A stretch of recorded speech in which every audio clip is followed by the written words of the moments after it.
Hello students, I am Dr. Rahul Kaushik from Ramis Institute of Vocational and Technical Education, greater Noida. आज जो topic हम आपके लिए लेके आए हैं वो आपके सेकेंड यूनिट से है, न्यूट्रास्यूटिकल से। अभी तक हमने पढ़ा कि कौन से हर्ब्स हैं जिनको हम न्यूट्रास्यूटिकल के तौर पे इस्तेमाल कर सकते हैं। तो वहीं अब न्यूट्रास्यूटिकल्स अब जब हम कंज्यूम करते हैं तो उनके साथ साथ हमें क्या प्रिकॉशन लेनी चाहिए, क्या इंटरेक्शन हो सकता है एलोपैथिक ड्रग के साथ या किसी और ड्रग के साथ, वो हम आज पढ़ने जाएंगे।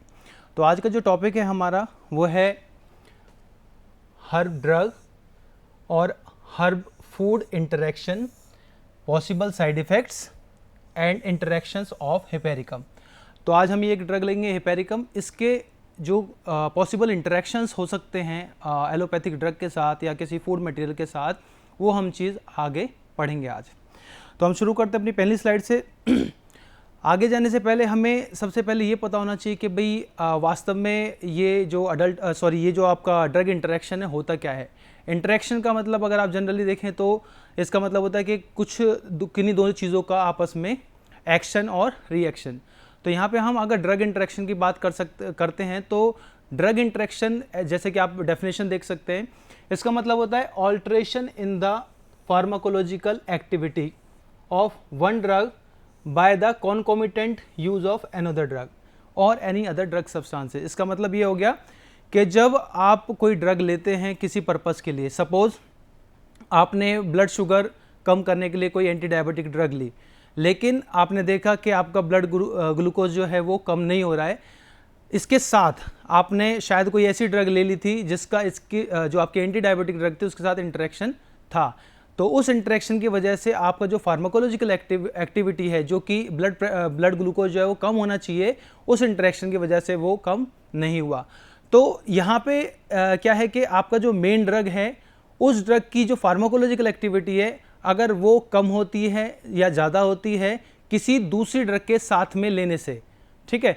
सपोज जैसे आपने कोई एंटी डायबिटिक ड्रग ले ली, आपने पिग्लिटाजोन ले लिया शुगर कम करने के लिए, और वहीं साथ में आपने कोई ऐसा फूड प्रोडक्ट खा लिया जो कि शुगर इंक्रीज़ करता है या फिर जो कि आपकी शुगर को बहुत ज़्यादा कम करता है।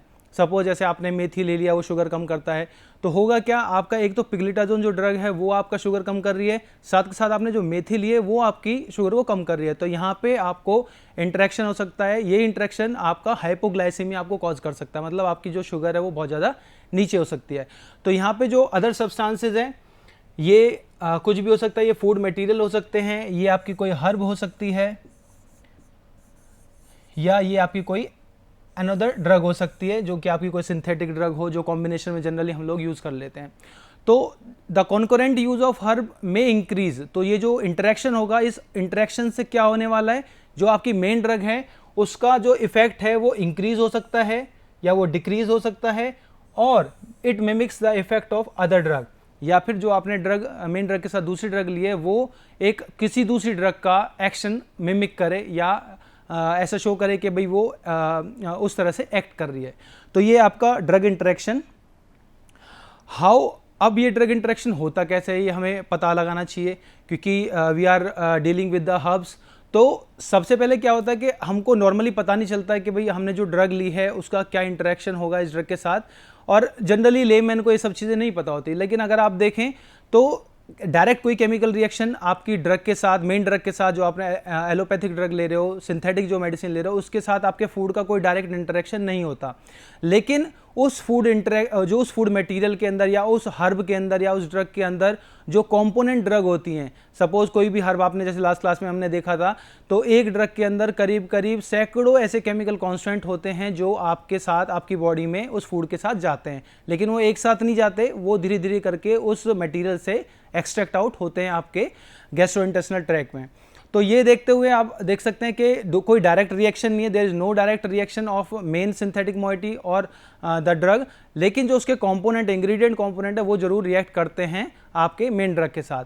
तो इस तरीके से जो ड्रग है आपकी वो इंटरेक्ट करती है आपके मेन ड्रग के साथ। अब herbal drugs may be toxic intrinsically और when these are taken with combination of other preparations toxic effects can be observe. तो यही है कि हर्बल ड्रग आपकी जो है वो इंट्रिंसिकली टॉक्सिक हो सकती है, आपको दिखेगा नहीं कि टॉक्सिक हो सकती है, स्पूरियस हो सकते हैं, लेकिन वो जब आप कॉम्बिनेशन में लेंगे तो वो आपको टॉक्सिक इफेक्ट देखने को मिल सकते हैं। जो हर्बल ड्रग है उसमें आपको कंटेमिनेंट्स मिल सकते हैं, क्योंकि आपने देखा हो कई कंट्रोल एनवायरनमेंट में ये चीज़ें होती नहीं, कोई रोड के साइड से आपको कलेक्ट करके दी जाती है, या फिर कोई आपको टॉक्सिक, जैसे आप यमुना के किनारे से कोई हर्ब अगर उगा रहे हो तो उसमें टॉक्सिक मटेरियल आने ही आने हैं, क्योंकि यमुना का पानी गंदा है। तो उन एनवायरमेंटल जो पोल्यूटेंट्स होते हैं, कंटेमिनेंट्स होते हैं, वो आपके ड्रग के अंदर इनकॉर्पोरेट हो सकते हैं। इसके साथ साथ इनकरेक्ट स्पीसीज भी एक कारण हो सकता है, कोई गलत स्पीसीज आपने चूज कर ली हो, पोलन ग्रेन्स आपके उसमें जो हो सकते हैं, ये पोलन ग्रेन्स आपकी बॉडी में एलर्जिक रिएक्शंस कॉज कर सकते हैं।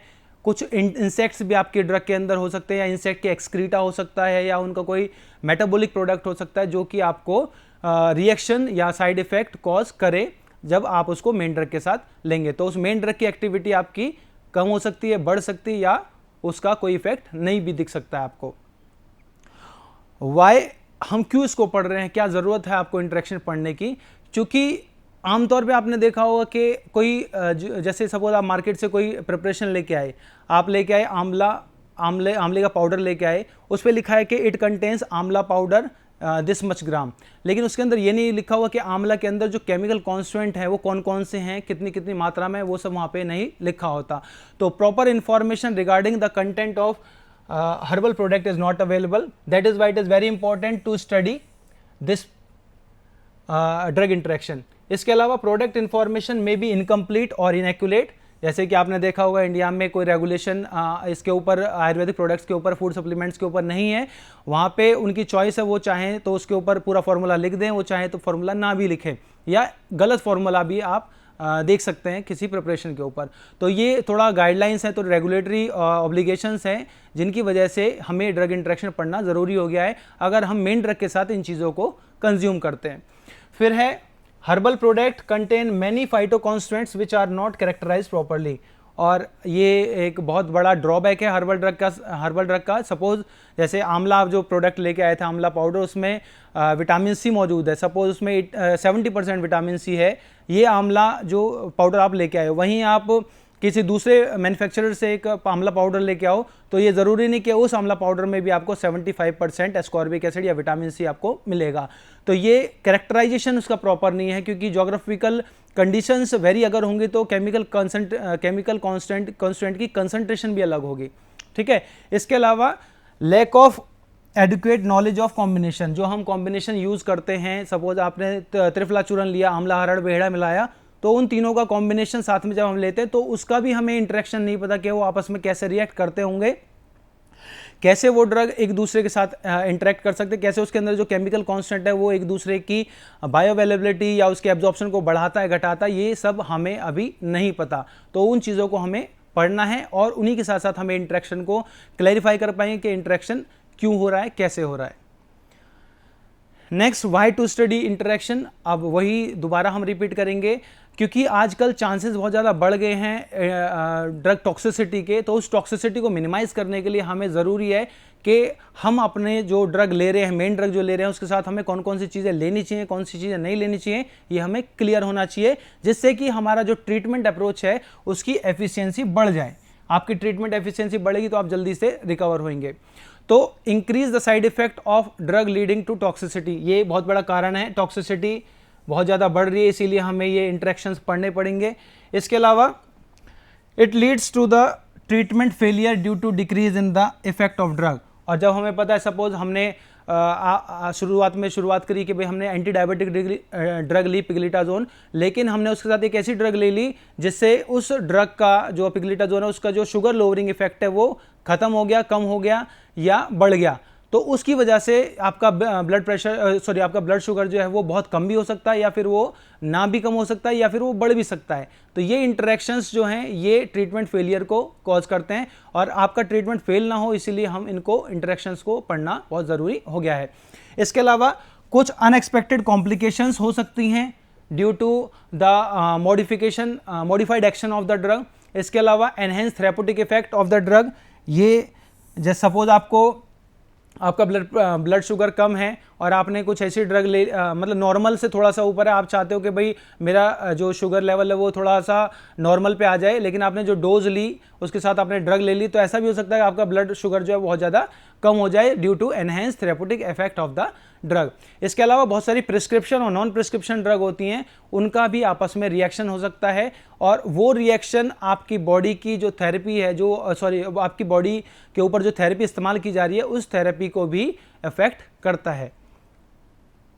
ड्रग इंटरेक्शन का अगर हम टाइप देखें तो बहुत सारे तरह के क्लासिफिकेशंस हैं, लेकिन हम इंडिया का सबसे पुराना सिस्टम ऑफ मेडिसिन है आयुर्वेदा, उसके हिसाब से अगर हम देखें तो there are 4 kind of drug interaction. जैसे herb drug interaction, herb drug interaction का एक एग्जांपल यहाँ पे देख सकते हैं, जो पाइपर बीटल है। पाइपर बीटल आपका पान का पत्ता जो होता है, पान का पत्ता, it should not be administered with garcinia morella. Garcinia morella एक ड्रग है, चाइनीज़ ड्रग है, उसके साथ आप इसको नहीं दे सकते, इससे इंटरेक्शन हो सकते हैं। इसके अलावा हर फूड का एक इंटरेक्शन हम देख सकते हैं, milk should not be taken after intake of radish. अगर आपने मूली खाई है या आपने लहसुन खाया है या आपने करेला खाया है तो उसके बाद अगर आप मिल्क देते हैं तो भी वो इंटरेक्शन कॉज करता है। ये टाइम टेस्टेड बहुत पुराने मेंशन्ड इंटरेक्शंस हैं जो कि आज भी कारगर हैं, इन इंटरेक्शन को प्रिवेंट किया जाना चाहिए। इसके अलावा हर्बल और एनिमल ड्रग इंटरेक्शन, जैसे पॉर्क इज कॉन्ट्राइंडिकेटेड विद नारियल तेल, या जो आपका कोकोनट ऑयल होता है उसमें आप जो मीट है पोर्क वो आप यूज़ नहीं कर सकते, या उसके आपस में उनको आप इस्तेमाल नहीं कर सकते, पका नहीं सकते, उसका भी एक कॉन्ट्राइंडिकेशन हो सकता है आपकी बॉडी में। इसके अलावा कुछ स्पेशल कंडीशंस होती हैं, उनमें इंटरेक्शंस होते हैं, जैसे पपाया नहीं खाना चाहिए, टर्मिनल चेबुला नहीं खाना चाहिए अगर आप प्रेग्नेंट हैं, तो ये प्रेगनेंसी में कॉन्ट्राइंडिकेटेड चीज़ें हैं। पपीता नहीं खाना चाहिए, आजकल तो डॉक्टर भी कहते हैं, ये आयुर्वेदिक तथ्य था, इसको अब साइंटिफिकली वैलिडेट किया गया है एलोपैथी द्वारा और मॉडर्न साइंस के द्वारा। अब जाके इन चीज़ों को मानने लगे हैं डॉक्टर्स भी कि पपाया को नहीं खाना चाहिए और टर्मिनल चेबुला को नहीं खाना चाहिए ड्यूरिंग प्रेगनेंसी। तो ये इसीलिए मैंने क्लासिफिकेशन सिस्टम लिया है, क्योंकि ये बहुत वास्ट सिस्टम है मेडिसिन्स का, और कैसे ये मेडिसिन्स इंटरेक्ट करती हैं आपकी फूड के साथ, हर्ब कैसे इंटरेक्ट करती है वो हम यहाँ पे देख सकते हैं। नेक्स्ट जो है रीज़न क्या है इंटरेक्शन का, अब हमने पहले भी पढ़ा था what can be the reason, तो यहाँ पे हम एक बार और देख लेते हैं। Unintentional addition of toxic substances या टॉक्सिक स्पीसीज। आपको पता है कि आपको आंवला लेना है, आंवला यानी कि आपका जो आंवला पाउडर आपको लेना है या फिर और कोई ड्रग लेनी है, आपने मांगा तो था ये ड्रग कि मुझे आपकी ये वाले फलेंथस अम्बेलिका, आंवला का जो बॉटनिकल सोर्स है फलेंथस अम्बेलिका, आपको ये ड्रग चाहिए थी, लेकिन उसकी जगह कोई और वैरायटी टॉक्सिक स्पीसीज आपको मिल गई उसके जैसे दिखती हुई, तो उस केस में आपको इंटरेक्शंस हो सकते हैं, ये आपको जानना जरूरी है। एग्जाम्पल यहाँ पे एरिस्टोलोकिया फंगची, ये भी एक चाइनीज ड्रग है, ये किडनी डिसीज कॉज कर सकती है या डैमेज, ये कैंसर भी कॉज कर सकते हैं, ये आपको अवॉइड करनी चाहिए। इसके अलावा टॉक्सिक इंग्रेडिएंट जैसे मेंथा पुलेगियम लीव्स जो हैं they contain a toxic substance, उस टॉक्सिक सब्सटेंस का नाम है पेनोरॉयल ऑयल, और ये पेनोरॉयल ऑयल भी ये भी बहुत ज़्यादा अबॉर्टिफिशिएंट है, प्रेग्नेंट वुमेन्स को ये नहीं देना चाहिए। इसके अलावा इंटेंशनल एडिशन ऑफ ड्रग, जानबूझ के आप अगर ड्रग के अंदर कुछ ऐसे ऐड करते हो जिससे कि उस ड्रग का इफेक्ट जो है पोटेंशिएट हो जाए, जैसे आपने देखा होगा नॉर्मली आजकल प्रोटीन पाउडर खाने का शौक बढ़ गया है जिम जाने वाले लोगों में, तो वो क्या करते हैं उसके अंदर, उस पाउडर के अंदर सोया प्रोटीन वगैरह मिलाते हैं नेचुरली, और उसके अंदर कुछ कॉर्टिकोस्टेरॉइड्स या और कुछ स्टेरॉइडल हार्मोन्स डाल देते हैं, जिससे कि आपकी बॉडी में एकदम से बूस्ट अप आता है और आपको वो अच्छा लगने लगता है पाउडर, लेकिन उसके कुछ साइड इफेक्ट्स होते हैं और वो इंटरेक्शंस कॉज कर सकता है। It can be the reason for interaction. इसके अलावा contamination due to environmental factor, जैसे मैंने बताया कि आपको यमुना किनारे जो सब्जी उगाई जाती है, जो फल उगाए जाते हैं या फिर जो ड्रग या जड़ी बूटियाँ उगाई जाती हैं, उनके अंदर आपको जो कंटेमिनेंट्स यमुना के पानी के अंदर है वो आपको ड्रग के अंदर भी मिलेंगे, जैसे हैवी मेटल्स हुए, पेस्टिसाइडल रेसिड्यूज हुए सॉरी अफ्लाटॉक्सिन्स हुए, माइक्रोबियल कंटेमिनेशन हुए, तो ये जनरली हर जगह आपको मिट्टी में मिलेंगे ही मिलेंगे, लेकिन जो ज़्यादा पॉल्यूटेड मिट्टी होगी उसमें आपको ये कंसंट्रेशन इनकी ज़्यादा होगी। इसके अलावा Combination with modern medicine, it is also a reason. Toxicity due to the metabolic and physiological effect of the modern medicine. जो आपकी मेडिसिन है वो जनरली आप जब खाते हो उसके मेटाबोलाइट्स बनते हैं, उन मेटाबोलाइट्स का कोई इंटरेक्शन आपके ड्रग के साथ हो सकता है, तो it can be the reason for herbal drug interaction. Next, what are the common interaction. अगर हम बहुत सारे जो सिस्टम्स हैं हमारी बॉडी के, उनमें कुछ कॉमन इंटरेक्शंस हैं जो हम देख सकते हैं यहाँ पे. जैसे गैस्ट्रोइंटेस्टिनल ट्रैक है, आपके आहार नली जो है, इससे रिलेटेड कौन से इंटरेक्शंस हैं. जैसे हॉर्स चेस्टनट एक घोड़ों को खिलाई जाने वाला एक सीड है. It can act as GIT irritant and can affect the efficacy of your anti ulcer drug. तो जो एंटी अल्सर ड्रग आप लेते हैं अल्सर को ठीक करने के लिए, अगर उसके साथ आपने हॉर्स चेस्टनट का पाउडर खा लिया या सीड्स खा लिए, तो आपको वो दिक्कत जो GIT इरिटेशन है वो आपको होगी और आपको पेन वगैरह हो सकते हैं. तो ये यहाँ पे इंटरेक्ट करेगा. इसके अलावा activity of laxatives may be enhanced by the use of senna. अगर आप सेना लेते हो, सेना खुद में ही एक बहुत अच्छा एंटीऑक्सीडेंट है, एंथ्राक्विनोन ग्लाइकोसाइड है. अगर उसके साथ आप लग्जेटिव्स के साथ उसको लोगे तो आपका जो लग्जेटिव एक्शन है वो बहुत ज़्यादा बढ़ जाएगा. इसके अलावा कार्डियोवैस्कुलर सिस्टम से रिलेटेड जो कॉमन इंटरेक्शंस है वो आप देख सकते हो. एंटी हाइपरटेंसिव ड्रग, जो एंटी हाइपरटेंसिव ड्रग होती हैं, it may be adversely affected by the use of ginseng and dandelion. Ginseng और डैंडेलियन जो दोनों ही जो है आपकी जो स्टिमुलेंट ड्रग हैं, आपकी CNS को स्टिमुलेट करते हैं. तो इस दौरान अगर आपको आपका जो हाइपरटेंशन कम करने वाली ड्रग आप ले रहे हो और उसके साथ आपने जिनसेंग वगैरह ले लिया, तो आपका एक तरफ तो सिंथेटिक ड्रग आपका BP कम करेगी और वहीं ये जो स्टिमुलेंट ड्रग हैं ये आपका BP बढ़ाएंगे, तो आपको कोई इफेक्ट नहीं मिलने वाला. इसके अलावा alpha it enhances the hypolipidemic effect of the hypolipidemic drug. मतलब जो हाइपोलिपिडेमिक ड्रग हैं आपके, फाइब्रेट्स हैं, स्टेटिन्स हैं, उनके साथ अगर आप अल्फा लोगे तो उनका जो इफेक्ट है वो ब्लड थिनर्स हैं, ब्लड थिनिंग इफेक्ट या आपका लिपिड लोअरिंग इफेक्ट बहुत ज़्यादा आपको मिलेगा या मिल सकता है. फिर है CNS एक्टिंग ड्रग.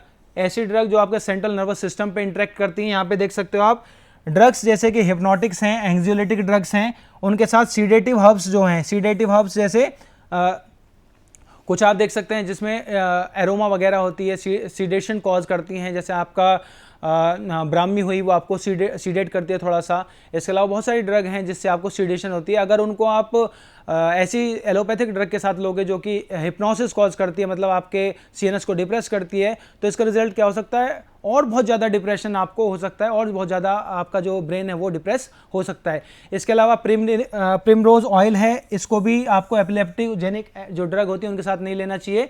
इसके अलावा एंडोक्राइन सिस्टम से जो रिलेटेड वो हैं आपके इंटरेक्शंस हैं, वो कॉमन एग्जांपल है रेड क्लोवर और जिनसेंग आपको नहीं लेना चाहिए, क्योंकि they can interfere with the activity of sex hormones and the other treatment along with the oral contraceptives. तो वो आपके फेलियर हो सकते हैं, कॉन्ट्रासेप्शन फेलियर हो सकता है अगर आप इन सारे ड्रग को लेते हैं. फिर बात आती है मैकेनिज्म की. तो दो मैकेनिज्म है आपकी बॉडी में, पहला है फार्माकोकाइनेटिक और दूसरा है फार्माकोडायनेमिक. ये वो है जो आपकी बॉडी आपकी ड्रग के ऊपर करती है और ये वो है जो आपका ड्रग आपकी बॉडी के ऊपर करता है. तो यहाँ पे क्या हो सकता है, एब्जॉर्प्शन मॉडिफाई हो सकता है आपकी ड्रग का. अगर आप मेन ड्रग का एब्जॉर्प्शन मॉडिफाई हो जाएगा अगर आप कोई साथ में ऐसी ड्रग ले रहे हो जिसका उसके साथ इंटरेक्शन है. डिस्ट्रीब्यूशन मॉडिफाई हो सकता है, मेटाबॉलिज्म मॉडिफाई हो सकता है और एक्सक्रीशन मॉडिफाई हो सकता है. वहीं फार्माकोडायनेमिक में देखो तो आपकी ड्रग जो है उसका इफेक्ट जो है सिनर्जिस्टिक इफेक्ट हो सकता है, डबल इफेक्ट आपको मिल सकता है, या एंटागोनिस्टिक इफेक्ट में आप चाहिए तो ये था लेकिन आपको डिप्रेस्ड या उसका नेगेटिव इफेक्ट आपको देखने को मिल रहा है. फिर हिपेरिकम, अब हम एक पहली ड्रग पढ़ेंगे जिसके बारे में हमको इंटरेक्शन, जिसके ड्रग के इंटरेक्शन हमको पढ़ने हैं. तो हिपेरिकम अगर आप देखो तो इसको हम सेंट जॉन वॉर्ट के नाम से भी जानते हैं, डेमन चेजर या गोटवीड. बकरियां इसको जनरली खाते हैं इसीलिए इसका नाम गोटवीड के नाम रख दिया. हिंदी में इसको बसंत बोलते हैं. तो ये जनरली आपको आसानी से मिल जाता है रोड साइड. तो इस ड्रग का जो बॉटनिकल सोर्स अगर आप देखो तो ड्राइड एरियल पार्ट, पूरा ड्राइड एरियल पार्ट हम लोग यूज़ करते हैं. प्लांट का नाम है hypericum perforatum Linnaeus and the family is hypericaceae. इस प्लांट को आप जो है इसके इंटरेक्शंस हमें पढ़ने हैं. जोग्राफिकल डिस्ट्रीब्यूशन इसका आप देख सकते हो, it is native of England, Europe, Australia और इंडिया के अंदर Punjab, Himachal Pradesh and other part of western Himalayas जो आपको मिलता है. पाकिस्तान के भी कुछ रीजन्स हैं वेस्टर्न हिमालयाज में, तो यहाँ पे आपको ये आसानी से मिल सकता है. हिपेरिकम के अंदर कौन से केमिकल कॉन्स्टेंट, जैसे हमने शुरुआत में बात की कि ड्रग वास्तव में ऊपर से रिएक्ट नहीं करते, लेकिन उसके अंदर जो केमिकल कॉन्स्टेंट होते हैं जो कि धीरे धीरे आपकी बॉडी में रिलीज होते हैं, उनका इंटरेक्शन आपकी मेन ड्रग के साथ हो सकता है। तो यहाँ पे जो केमिकल कॉन्स्टेंट है जिनका रिएक्शन हो सकता है, इंटरेक्शन हो सकता है, वो देख सकते हैं आप। यहाँ पे रूटिन है, एपिगैलोकैटेचिन है, आइसोक्वेरसेटिन, ये सारे फ्लेवोनॉइड्स हैं, क्वेरसेटिन है, हाइपेरोसाइड है, ये सारे केमिकल कॉन्स्टेंट जो आपके हिपेरिकम में मौजूद होते हैं और इनका इंटरेक्शन आपकी मेन ड्रग के साथ हो सकता है। तो आपको ये दिमाग में रखना पड़ेगा ड्रग को कंज्यूम करने से पहले। इसके साथ साथ नेफ्थोडाइएंथ्रोन्स, नेफ्थोडाइएंथ्रोन्स के एग्जाम्पल हैं हिपेरिसिन, सूडो एंड प्रोटोहिपेरिसिन, प्रोटोसूडोहिपेरिसिन। तो ये वो केमिकल कॉन्स्टेंट हैं जो कि आपकी मेन ड्रग के साथ रिएक्ट या इंटरेक्ट कर सकते हैं। तो आपको मेन ड्रग लेते वक्त ये ध्यान में रखना पड़ेगा कि साइड में जो आप ड्रग ले रहे हो, साइड में जो आप फॉर्मुलेशन ले रहे हो या एडजंक्ट थेरेपी ले रहे हो, लॉन्ग टर्म मैनेजमेंट में जनरली हम लोग एडजंक्ट थेरेपी यूज़ करते हैं, कुछ फूड स्टफ या न्यूट्रास्यूटिकल्स हम लोग यूज़ करते हैं जिससे कि हमारा जो ट्रीटमेंट एफिकेसी वो अच्छी आए, ट्रीटमेंट के ऑब्जेक्टिव अच्छे से रीच आउट हों। तो वो सब चीज़ जो है आपको ध्यान में रखनी होगी, ये केमिकल उसके अंदर मौजूद हैं, अगर हैं तो उसके अंदर उसका क्या इंटरेक्शन हो सकता है आपकी मेन ड्रग के साथ। फिनोलिक एसिड्स हैं, क्लोरोजेनिक एसिड है, कैफेइक एसिड है, सैचुरेटेड फैटी एसिड्स हैं, इनका तो जनरली कोई इंटरेक्शन होता नहीं। अदर कंपोनेंट है जैसे विटामिन हुआ, पैक्टिन हुआ, बीटा सीटोस्टेरोल हुआ, कैरोटिनॉइड्स हुए, तो इनके इंटरेक्शंस आपको पता होना चाहिए जब आप मेन ड्रग को लेते हो।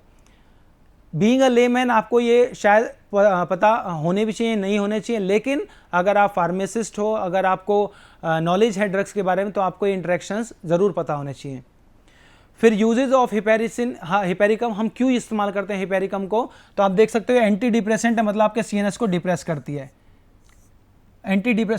सीएनएस को स्टिमुलेट करती है, सीएनएस स्टिमुलेंट।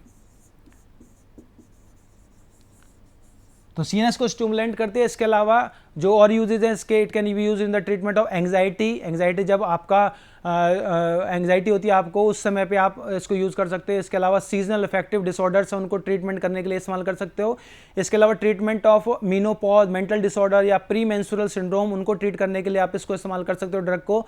इसके अलावा ट्रीटमेंट ऑफ फाइब्रोमियाल्जिया जो कि क्रोनिक रूमेटिक कंडीशन है, उसको ट्रीटमेंट करने के लिए इस्तेमाल कर सकते हो। क्रोनिक फैटिग सिंड्रोम है, उसको ट्रीट करने के लिए इस्तेमाल कर सकते हो। बर्निंग फीलिंग अगर आपके माउथ के अंदर होती है, उसको भी आप यूज़ कर सकते हो। और कुछ होम्योपैथिक ड्रग में भी ये जो ड्रग है हिपेरिकम, इसका यूज़ किया जाता है। इसके अलावा इरिटेबल बाउल सिंड्रोम है, स्किन डिसीज है, उसमें यूज़ कर सकते हो। साथ साथ इसमें एक एरोमा होती है जिसकी वजह से इसको हम फूड फ्लेवर के तौर पे भी इस्तेमाल कर सकते हैं। इसके अलावा hypericin also reported to have antiviral activity against hepatitis C virus. तो हेपेटाइटिस सी एक ऐसा वायरस जिसके ऊपर जनरली बहुत सारी ड्रग हैं जिनका इफेक्ट नहीं होता, लेकिन हिपेरिसिन एक ऐसे केमिकल कॉन्स्टेंट है जिसको स्टडी किया गया है अगेंस्ट हेपेटाइटिस सी।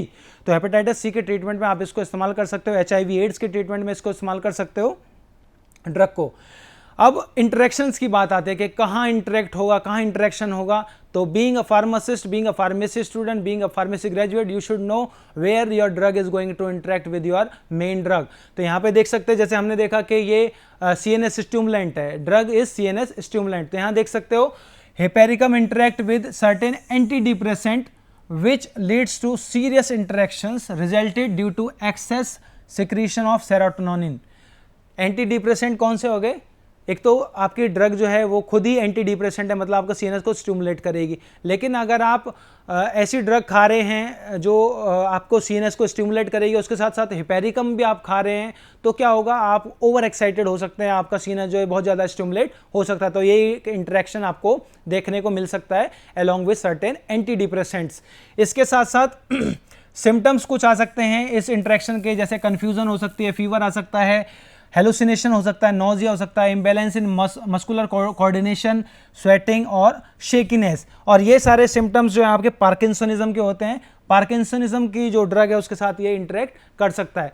इसके अलावा it decreases the efficacy of birth control pills, जो आपका कॉन्ट्रासेप्शन है उसको भी इफेक्ट करता है। इसके अलावा कार्डियोटोनिक ड्रग जो है आपके डिजॉक्सिन, उसके साथ भी हिपेरिकम का इंटरेक्शन है, हिपेरिसिन का इंटरेक्शन है।